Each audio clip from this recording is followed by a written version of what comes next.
Ya baik, bismillahirrahmanirrahim. Assalamualaikum warahmatullahi wabarakatuh. Waalaikumsalam warahmatullahi wabarakatuh. Puji syukur kita panjatkan kehadirat Allah Subhanahu wa taala karena berkat rahmat dan hidayahnya sehingga kita masih diberikan nikmat kesempatan untuk hadir di tempat ini. Salam dan salawat juga tak lupa pula kita kirimkan kepada baginda Rasulullah Muhammad SAW karena ialah Nabi yang telah membawa kita dari alam kegelapan menuju alam yang terang benderang seperti sekarang ini. Sebelumnya saya mau ucapkan terima kasih kepada kakak-kakak dan teman-teman dari HPMM Komisariat UI Alauddin Makassar karena sudah memberikan saya ruang dan sudah meluangkan waktunya hadir malam hari ini untuk mendengarkan saya sedikit menjelaskan terkait dasar-dasar dari ekonomi Islam. Sebelumnya perkenalkan, nama saya Nurul Fatihatul Hidayah. Saya dari jurusan Ekonomi Islam, Fakultas Ekonomi dan Bisnis Islam angkatan 22. Nah, di sini saya akan menjelaskan sedikit terkait dasar ekonomi Islam. Nah, berbicara tentang ekonomi Islam ini adalah ilmu yang membahas terkait bagaimana kita memperoleh, mengelola dan memproduksi, mendistribusikan dan mengkonsumsi sumber daya yang ada ini sesuai dengan prinsip-prinsip syariah. Nah, yang dimana menurut Syafi'i Antonio yang merupakan salah satu pakar ekonomi yang terkemuka di Indonesia, dia mengatakan bahwa ekonomi Islam ini bukan ekonomi yang ilmu yang berdiri sendiri, melainkan bagian dari syariat Islam. Itulah kenapa dia mengatakan bahwa Islam ini adalah agama yang menyeluruh atau kafah, karena Islam ini merangkum seluruh aspek kehidupan manusia, baik itu hubungan manusia dengan Allah atau hablum minallah atau hubungan manusia dengan manusia lainnya.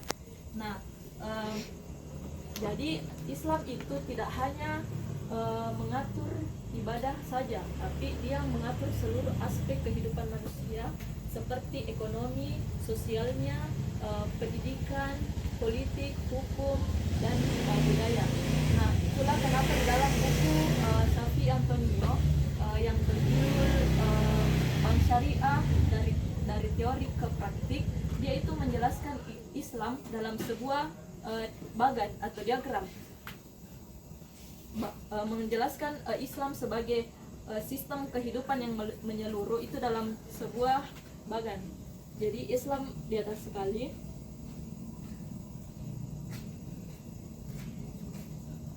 kemudian Islam ini sendiri mempunyai 3 pilar utama ya. Yang pertama itu ada akidah, yang kedua ada syariah,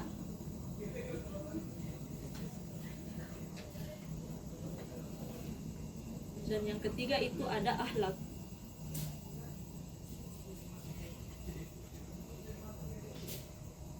Nah, akidah ini keyakinan kita kepada Allah Subhanahu wa taala, yang dimana akidah ini menjadi pedoman kita dalam menjalani kehidupan sehari-hari. Kemudian syariah ini adalah aturan Allah yang mengatur seluruh kegiatan manusia di dunia. Nah, syariah ini sendiri terbagi lagi menjadi 2, yaitu muamalah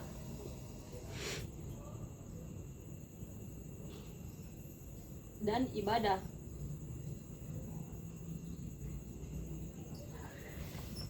Nah, muamalah ini yang mencakup hubungan manusia dengan manusia lainnya. Kalau ibadah ini hubungan manusia dengan Allah seperti sholat, zakat, dan puasa.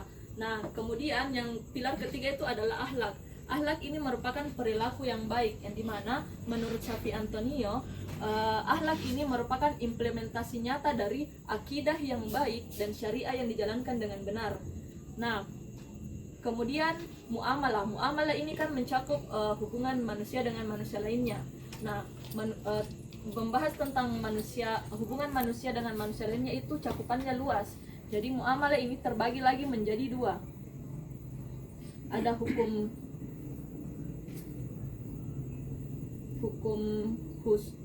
khusus, hak khusus,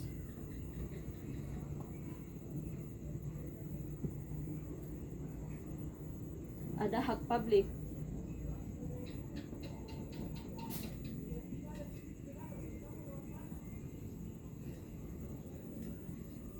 Nah, hak khusus ini yang aturan yang berkaitan dengan kepentingan individu. Kalau hak publik ini aturan yang berkaitan dengan kepentingan masyarakat dan negara. Jadi hak khusus ini terbagi lagi menjadi dua. Ada hukum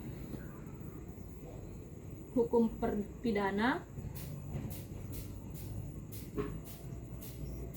dan hukum perdata.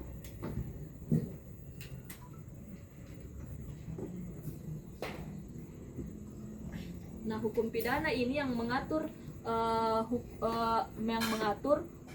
hukum kepada orang-orang yang melanggar hak individu orang lain, misalnya pencurian, perampokan, dan pembunuhan. Nah, hal tersebut kan melanggar hak orang lain, sehingga syariat Islam ini membuat aturan-aturan terhadap orang yang melanggar hak individu orang lain.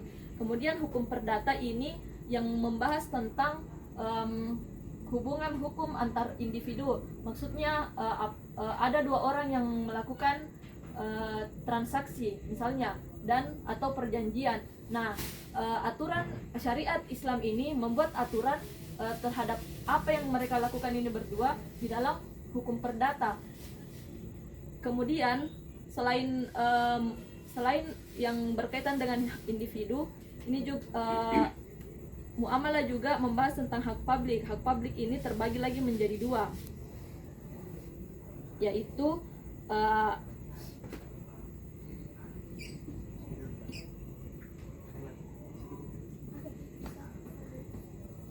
ada urusan dalam negeri dan hubungan luar negeri.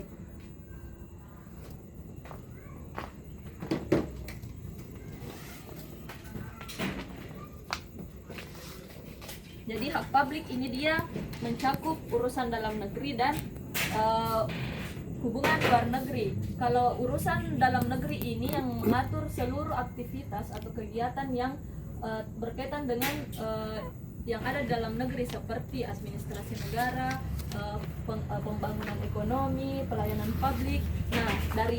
Nah, karena cakupannya itu luas, jadi ini lagi terbagi menjadi 3 bagian. Ada administrasi,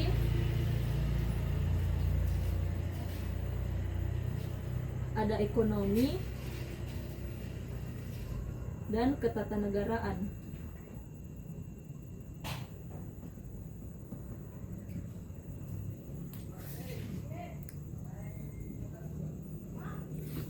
Nah, administrasi ini yang mengatur tata kelola pemerintahan.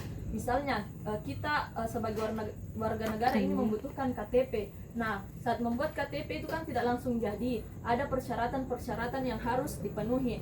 Nah, persyaratan-persyaratan itu yang menjadi bagian dari administrasi negara. Kemudian ekonomi ini yang mengatur bagaimana kita memperoleh harta, bagaimana kita memproduksinya, bagaimana kita mendistribusikannya, dan bagaimana kita mengonsumsi harta tersebut agar sesuai dengan prinsip Islam. Dan yang terakhir ada ketatanegaraan.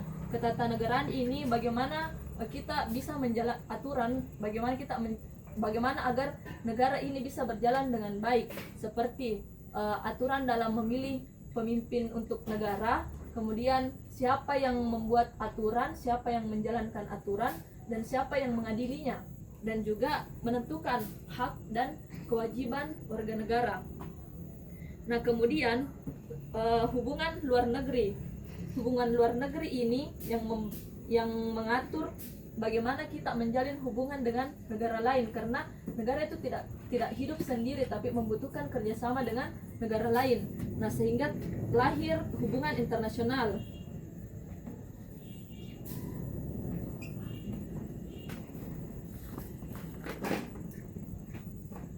Nah, hubungan internasional ini yang membahas bagaimana kita berhubungan dengan negara lain agar kedua negara ini tidak ada yang dirugikan, sama-sama memberikan keuntungan. Nah, kemudian dari ekonomi ini sendiri muncul keuangan.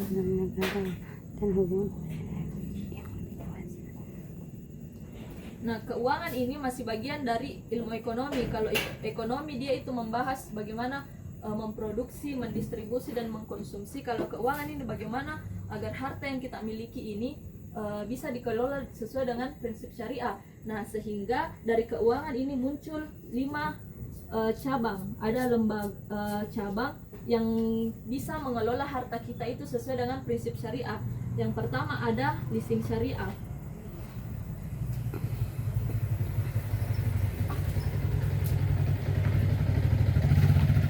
Nah, leasing syariah ini lembaga yang memberikan pembiayaan kepada seseorang melalui akad sewa. Jadi misal kita butuh mobil, kita sewa ke lembaga leasing syariah, kita bayar sewanya. Kemudian lembaga ini memberikan kita mobil. Jadi kita bayar, tapi kepemilikannya itu tetap milik dari lembaga leasing syariah. Nah, kemudian yang kedua ada asuransi syariah.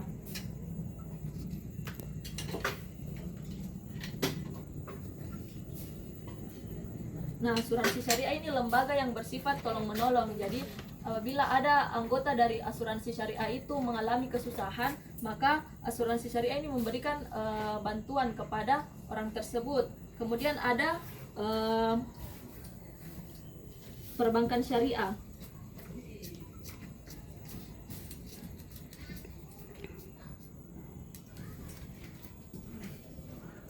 Nah, perbankan syariah ini adalah lembaga yang menghimpun dan menyalurkan harta kepada masyarakat yang membutuhkan itu melalui akad-akad syariah tanpa adanya riba, tanpa ada riba di dalamnya. Kemudian ada juga pembiayaan. Nah, pembiayaan ini lembaga yang membantu kita atau membantu masyarakat ini untuk memenuhi kebutuhannya seperti membeli rumah atau aset. Nah, pembiayaan ini melalui lembaga pembiayaan ini apa yang diinginkan masyarakat orang tersebut itu bisa dipenuhi melalui akad syariah tanpa ada riba di dalamnya juga. Kemudian yang terakhir ada modal ventura syariah. Nah, modal ventura syariah ini lembaga yang menyediakan modal kepada seseorang yang membutuhkan modal tanpa merugikan satu pihak. Jadi sama-sama untung ini antara lembaga modal ventura syariah dengan orang yang membutuhkan modal. Jadi dia itu sistemnya bagi hasil. Nah, dari bagan ini bisa kita lihat bahwa Islam ini betul-betul agama yang menyeluruh, yang membahas seluruh aspek kehidupan manusia. Nah, salah satunya itu ekonomi, sehingga ekonomi ini bukan ilmu yang berdiri sendiri, tapi bagian dari syariat Islam itu sendiri. Nah, menurut Syafi'i Antonio, kegiatan ekonomi ini merupakan bagian dari ibadah apabila itu dijalankan sesuai dengan prinsip-prinsip syariah. Nah, prinsip syariah yang dimaksud itu yang pertama, larangan riba. Jadi tidak boleh ada riba di dalamnya karena riba ini bisa merugikan salah satu pihak. Kemudian tidak ada gharar. Gharar ini ketidakjelasan. Jadi transaksi yang ada ghararnya itu tidak diperbolehkan karena sifatnya itu dia tidak transparan dan tidak jelas. Kemudian yang ketiga itu dilarang maisir. Maisir itu perjudian. Jadi Islam itu sangat melarang yang namanya perjudian. Kemudian Islam juga itu menjunjung tinggi yang namanya perilaku adil, amanah dan jujur dalam melakukan kegiatan ekonomi. Dan juga Islam juga menganjurkan untuk kegiatan ekonomi ini bisa memberikan manfaat kepada orang banyak. Dan yang terakhir, distribusi kekayaan, yang dimana di dalam harta seseorang itu ada hak orang lain, dan juga agar harta itu tidak hanya berputar di orang-orang kaya saja, jadi dikeluarkan melalui zakat, infak, sedekah dan wakaf. Nah, sehingga dengan menerapkan prinsip-prinsip tersebut, ekonomi Islam kita bisa mencapai tujuan ekonomi Islam, yaitu selain mendapatkan keuntungan di dunia, kita juga bisa mendapatkan keuntungan, kebahagiaan dan kesejahteraan itu di akhirat. Nah mungkin itu saja yang bisa saya jelaskan kepada kakak-kakak dan teman-teman. Mungkin dari teman-teman kakak ini ada yang ingin ditanyakan, saya boleh persilakan.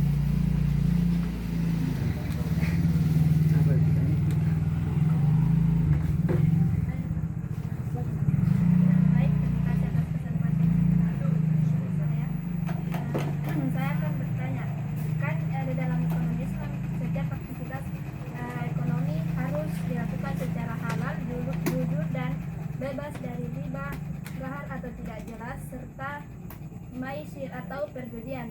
Nah, pertanyaan saya itu, mengapa Islam melarang praktik riba, gahar dan maisir dalam kegiatan ekonomi? Sekian. Oh, saya langsung jawab nih tadi. Oke, kenapa dalam Islam ini melarang yang adanya riba, maisir dan gerar? Karena yang pertama riba ini kan riba kalau menambah dari nilai yang sebenarnya, yang dimana dalam Islam itu kita tidak menjual belikan uang.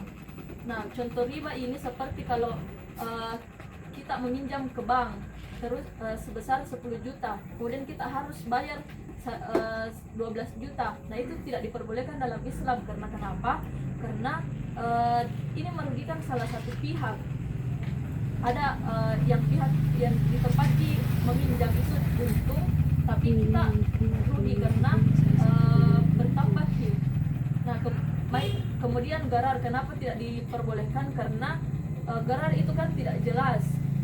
Misalnya kita mau membeli sesuatu tapi kita tidak tahu spesifiknya ini barang yang kita mau beli. Nah, itu kan juga akan berdampak ke kita yang membeli karena tidak jelas barangnya dan tidak transparan.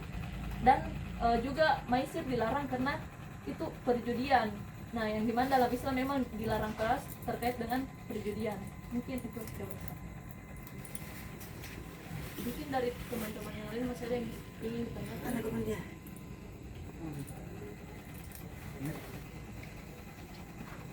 Terima kasih atas kesempatan yang telah diberikan. Mungkin kalau saya ingin bertanya, meleset sedikit daripada apa yang telah dibahas dari kakak di atas, melainkan menjadi sebuah pertanyaan saya, karena ketika saya melihat, kan tadi kakak membahasakan bahwasanya yang apa itu tadi,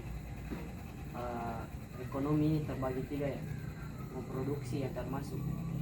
Nah, melihat daripada apa yang kemudian diproduksi oleh perusahaan, entah itu apapun yang bertuliskan label halal.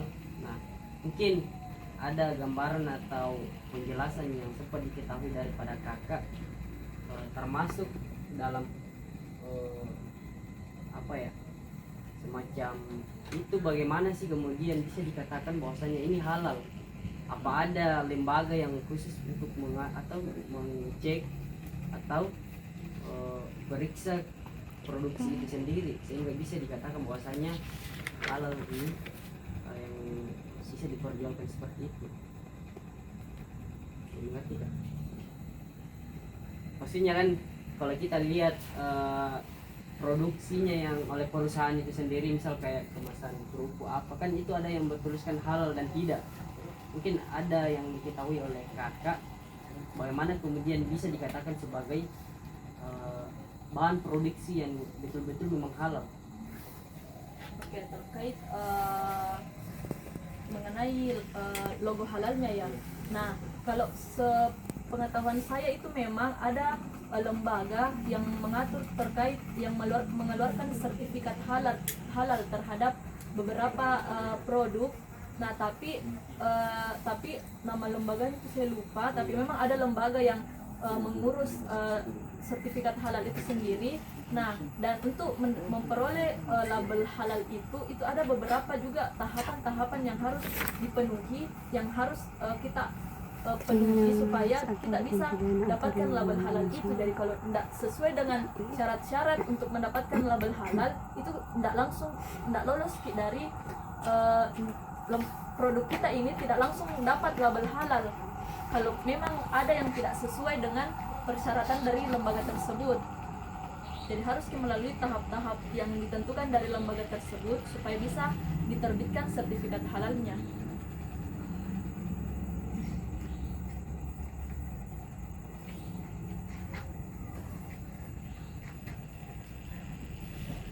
Mana kan lagi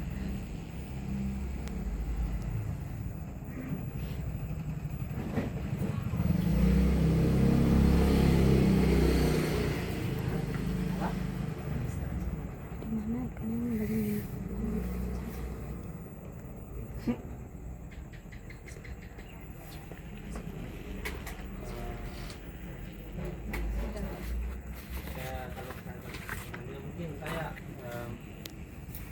pertanyaan lebih lebih melangkah dari itu yang dibahas. Jadi mungkin saya menurut memahami terkait dengan apa memang tujuan ini ekonomi Islam. Terus apa yang memang menjadi pembeda antara ekonomi Islam dengan ekonomi konvensional itu menurut kakak? Mungkin itu dia. Oke. Kalau tujuan ekonomi Islam itu sendiri, langsung saja saya bahas dengan perbedaannya ya. Kalau ekonomi Islam itu jelas dia berlandaskan dari Al-Quran dan hadis. Nah, kemudian di dalam ekonomi Islam ini tidak mengandung riba, maisir dan gharar di dalamnya, dan juga kedua belah pihak yang saling melakukan transaksi ini sama-sama untung, tidak ada yang dirugikan. Dan juga untuk tujuan akhir dari ekonomi Islam itu selain untuk mendapatkan keuntungan, dia itu juga mencari keberkahan, keridhaan. Jadi dia untung di dunia, untung juga di akhirat. Berbeda dengan ekonomi konvensional yang dimana dia itu menerapkan yang namanya riba. Jadi ekonomi konvensional ini dia betul-betul fokus untuk mencari keuntungan saja, seperti itu.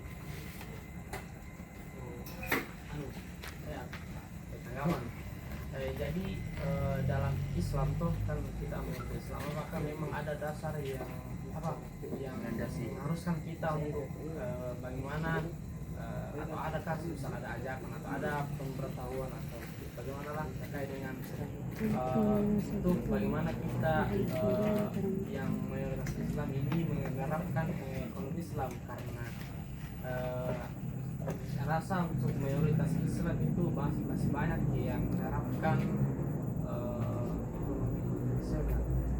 Iya, terkait itu kalau memang di sekeliling kita itu memang masih banyak orang yang lebih memilih konvensional karena mereka itu mau yang instan. Kan kalau konvensional bisa lebih mudah didapatkan, kalau ekonomi Islam itu bisa dibilang banyak sekali persyaratan-persyaratannya yang harus sesuai dengan prinsip Islam. Padahal di dalam Quran surah Al-Baqarah ayat 275 ada penggalan kalimatnya di situ yang berbunyi wa ahallallahu al-bai'a wa harrama riba. Jelas bahwa Allah itu sudah menghalalkan jual beli tapi mengharamkan riba.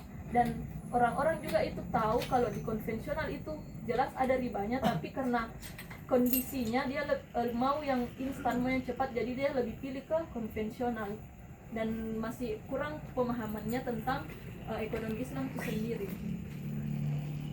Jadi mungkin yang menjadi nanti kak menjadi kekurangan lagi ekonomi Islam, mungkin kayak masih kurang lagi kayak apa pemberitahuan apa seminar atau Ya, masih minim pemahamannya orang terkait ekonomi Islam itu sendiri.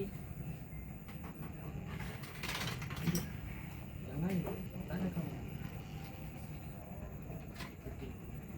Mungkin dari kakak teman-teman yang lain. Ya, itu apa itu? Perbankan syariah. Coba jelaskan. Kalau perbankan syariah itu dia yang misalnya seperti yang tadi dijelaskan, yang menggunakan akad mudarabah. Kalau akad mudarabah ini misalnya bank ini sebagai pemilik modal, kemudian kita mudarabah namanya. Mudarabah itu akad bagi hasil. Jadi bank ini misalnya sebagai pemilik modal, kemudian saya butuh modal, jadi saya ke bank. Nah, bank ini kasih Kak modal. Nah, kemudian saya ini cuman kelola ini uang yang dari bank. Nah, untuk keuntungannya itu bagaimana? Saya sepakati di awal dengan bank berapa persen dari hasil usaha yang saya jalankan menggunakan modal tersebut. Jadi itu besaran modalnya, besaran keuntungannya atau bahagia hasilnya itu disepakati di awal dengan bank, berapa persen pemilik bank, berapa persen saya, seperti itu. Jadi ada bunganya Tidak ada bunganya, dari hasil bagi usahanya. hasil saja. Sedikit kalau saya itu masuk ke riba memang tidak ada memang keuntungan, tapi kembali ke orang yang melaksanakan ini. Contoh dia yang melaksanakan, ketika dia diberikan uang untuk melaksanakan sesuatu, terus memang hasilnya dibagi dua, tapi tidak pasti ini yang mengerjakan itu pasti masa dibagi dua begini. Memang dia sepakat memang bagi dua, tapi masa dibagi dua, padahal saya yang kerja ini, saya yang capek. Nah, itu ketetapannya dari lembaga ini, dari perbankan syariah. Kita kan kalau lembaga konvensional itu pasti orang yang butuh itu bayar ki riba atau bayar ki lebihnya. Tapi kalau di syariah itu dia bagi hasil di saja. Jadi mau tidak mau memang harus bagi hasil, karena kita butuh modal dan bank yang kasih kita modal. Jadi harus ikuti apa aturan-aturan yang ditetapkan sama yang kasih ki modal. Karena kan ceritanya juga bagi hasil jaki. Tapi ada juga Iya, kesepakatannya di awal, dan itu kesepakatannya sama-sama mau, sama-sama setuju. jadi saling menguntungkan. Iya, saling menguntungkan. Apa saya gitu keempat kak? Ini pembiayaan. Pembiayaan itu dia pakai akad murabahah. Dia murabahah namanya. Murabahah itu misalnya misalnya kita butuh rumah, terus ke lembaga pembiayaan. Saya misalnya sebagai lembaga pembiayaan, kita butuh rumah harga 500 juta. Nah, saya ini yang sebagai lembaga pembiayaan belikan rumah itu. Nanti kita yang bayar ke saya, tidak, saya ini jual kembali ke kita dengan tambahan nilai keuntungan. Tapi ini bukan riba, tapi namanya itu kan ini murabahah akad jual beli. Jadi jual beli itu pasti ada untungnya. Jadi saya jual ke kita misal 500 dan keuntungan yang didapat itu 2 juta, jadi 502 juta saya jual ke kita. Nah, ini kan sifatnya transparansi gitu, transparansi jelas keuntungan yang didapat oleh lembaga sama dari harga sebelumnya. Nah, dari kita kemudian bayar secara berangsur-angsur ke dia. Nanti di akhir baru kepemilikannya seluruhnya ke kita karena lunas seperti itu. Nah, itu yang terakhir. Kalau modal ventura ini Paham kok ya gitu ya. Dia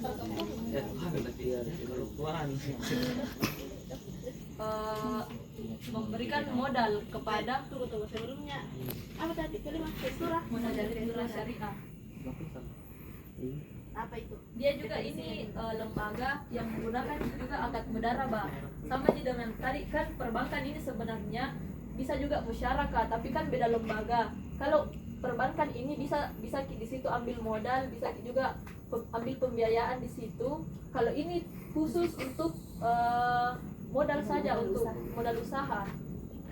Sama-sama juga gunakan akad mudarabah dan hasilnya itu dan bagi hasil seperti itu.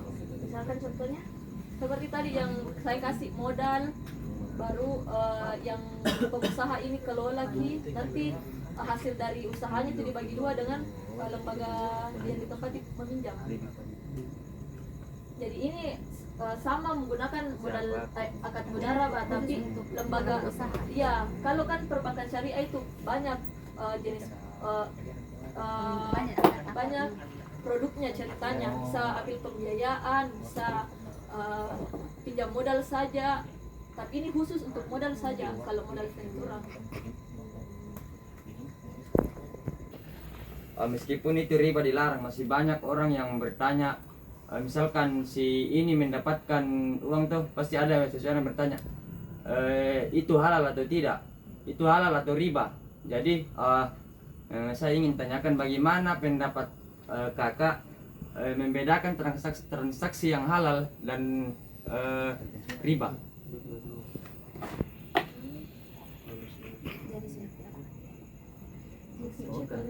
Di bank 10 juta terus kita nanti disuruh kembalikan 12 juta, itu riba. Tapi kalau yang berbunga. iya yang berbunga, kalau syariah itu dia tidak ada yang kita pinjamkan, tapi kalau keuntungannya itu kita bagi hasil.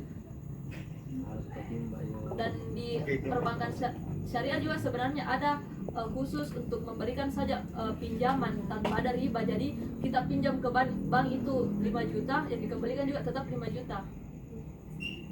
Seperti itu kalau di bank syariah. Sedikit dijelaskan terkait kalau bank syariah itu tidak mengeluarkan bunga ya, atau tidak berbunga apabila seseorang meminjam. Tetapi apabila bank konvensional itu dia sifatnya berbunga apabila kita meminjam ke bank. Jadi menurut pendapat kakak, kira-kira mengapa kebanyakan seseorang lebih memilih bank konvensional dibandingkan dengan bank syariah? Apakah ada kelebihan yang lebih banyak didapat ke bank konvensional dibandingkan dengan bank syariah? Itu pertanyaan pertama.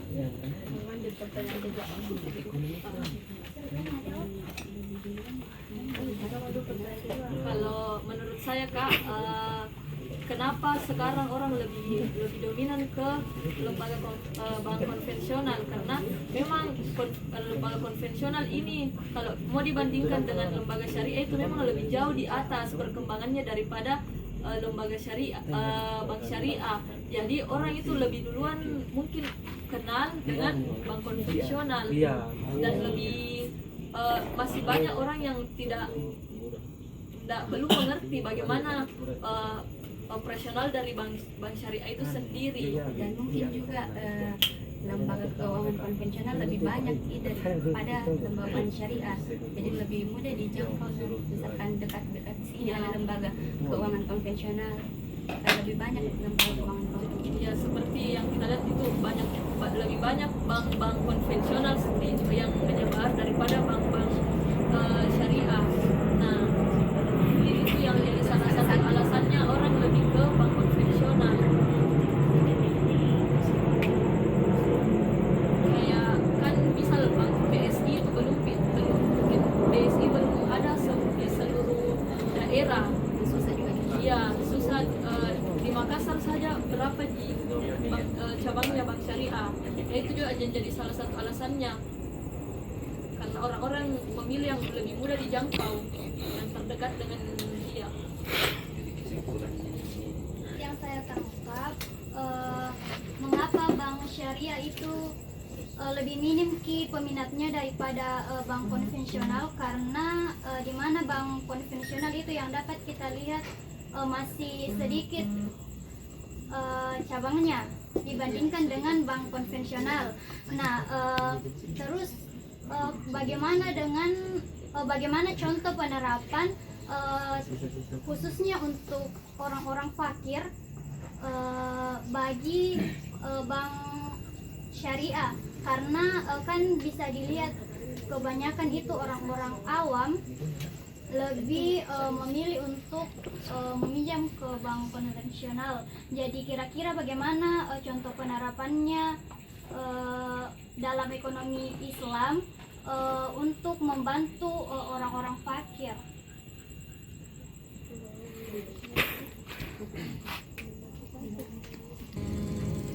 Orang fakir atau orang-orang yang ada di pelosok ini bisa tahu tentang lembaga Ya, dan syariah. bagaimana kira-kira penerapannya Kak untuk membantu?